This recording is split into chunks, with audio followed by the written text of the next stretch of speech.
3 shareholders of TuneTalk have filed a court injunction to stop Axiata Group from including the sale of a 35% TuneTalk stake in the proposed merger of Celcom-Axiata with Digi.com. The 3 are Pada Gurtaj Singh, East Pacific Capital and Tune Strategic Investments. According to court documents cited by The Edge, the trio want to prohibit Axiata from including the TuneTalk stake, which is held via Celcom-Axiata's unit Celcom Mobile. They are also seeking an injunction against Celcom-Axiata or its agents from changing the terms on which Celcom-Axiata provides network services to TuneTalk.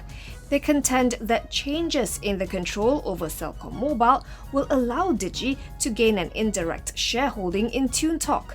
The plaintiffs also argue that the deal will significantly reduce TuneTalk's total addressable market, of which 50% will be co-owned by the merged Celcom-Digi entity. The valuation of TuneTalk that Axiata and Digi.com have pegged in their merger talks is unknown. Axiata has declined to respond to questions from The Edge. Meanwhile, a telco analyst contacted said it is too early to draw any conclusion on whether or not this would have any impact on the planned Celcom-Digi merger. The analyst added that it will be interesting to see what is the reason behind the injunction and if a value from the TuneTalk stake or any earnings from it was calculated into the merger valuation.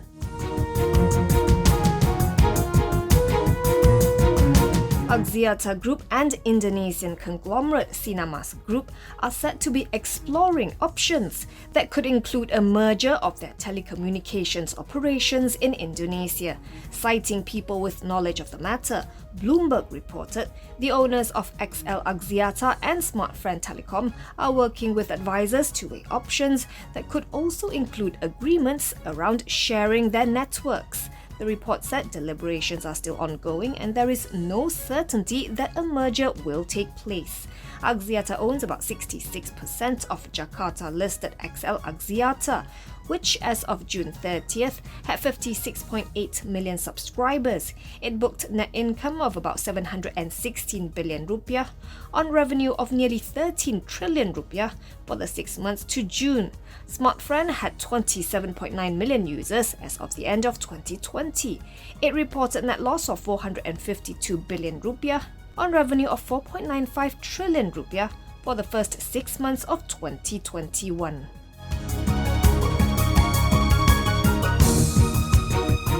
Pension funds, the Employees Provident Fund or EPF, and Kumpulan Wang Persaraan or KWAP are increasing their respective stakes in Bursa Malaysia as its share price fell near the lowest in a year. According to Bursa's own bourse filings, the EPF bought 200,000 shares on Tuesday, just a day after acquiring 17,200 shares in the company. Following the latest acquisition, the fund's direct interest in Bursa increased to 64.39 million or 7.96%. Last Friday, the EPF also purchased 200,000 shares in Bursa. It also on September 15th to 30th acquired 3.81 million shares. Bursa did not specify at what price the EPF bought its shares.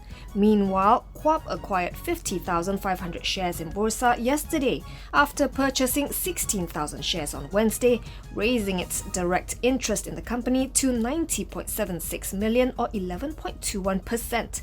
KWAP had also on September 6th to 9th purchased 48,000 shares. Bursa also did not disclose at what price KWAP bought its shares. At the close, Bursa was 0.4% higher at 7 ringgit 37, valuing the group at 5.96 billion ringgit.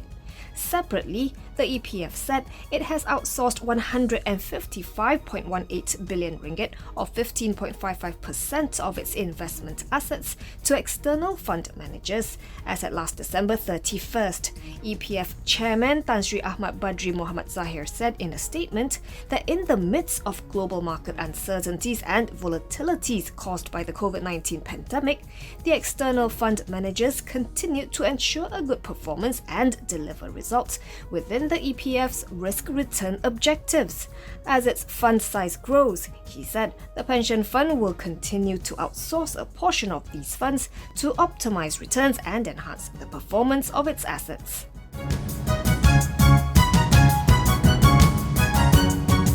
Petronas is selling its entire 15.5% stake in the Shah Deniz natural gas project in the Azerbaijan sector of the Caspian Sea to Russian oil and gas company Lukoil for $2.25 billion or about 9.41 billion ringgit. Lukoil said in a statement that the transaction's completion is subject to fulfillment of conditions precedent, including approval by SOCAR, the state oil company of Azerbaijan.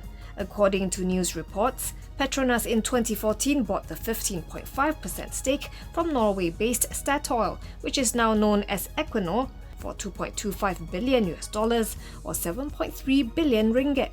The Shah Deniz gas condensate field is the largest natural gas field in Azerbaijan and sits on a deep water shelf of the Caspian Sea, about 70 kilometers southeast of Azerbaijan's capital Baku.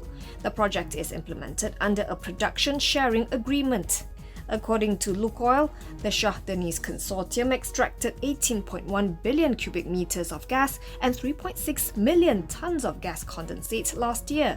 The gas is sold on the markets of Azerbaijan, Georgia and Turkey, as well as buyers in Europe. At the time of reporting, Petronas has yet to respond to Lukoil's statement.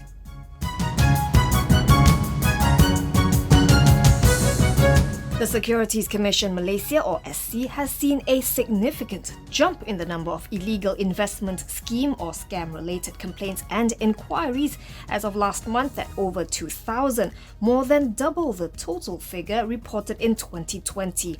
SC Chairman Datuk Syed Zaid Alba said in his speech at the virtual Invest Smart Fest 2021 today that scams continue to be a source of concern for the regulator. These scams typically promise high returns within a short period of time with little or no risk and are frequently promoted through social media channels with payments required into mule bank accounts operated by the scammers. He added that as of September 30th, the SC has made 202 new entries in its investor alert list versus 134 entries last year. 97 websites and 7 Facebook accounts have been blocked so far this year with the help of Facebook Malaysia and the Malaysian Communications and Multimedia Commission. Scams aside, there was also a rise in the number of activities carried out without the necessary license or registration with the SC. This year, the regulator took enforcement action against 2 foreign digital asset exchanges, or DAX, reprimanding and blocking their websites for operating illegally in Malaysia. It has added 38 DAX operators to its investor alert list and directed 29 of them to stop providing unlicensed investment advice.